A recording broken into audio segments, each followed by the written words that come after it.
tahun 2022, Waduk Ciawi dan Waduk Sukamahi.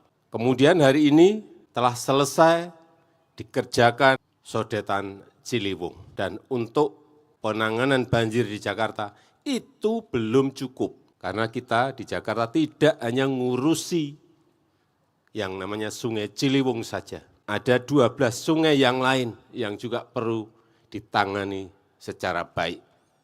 Ada Sungai Sunter, Sungai Cipinang, Sungai Baru Barat, Sungai Baru Timur, Sungai Mokefat, Sungai Pesanggerahan, dan lain-lainnya.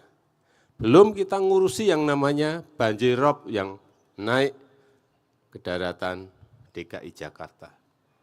Sekali lagi, penanganan banjir Jakarta ini harus dilakukan dari hulu sampai hilir secara komprehensif.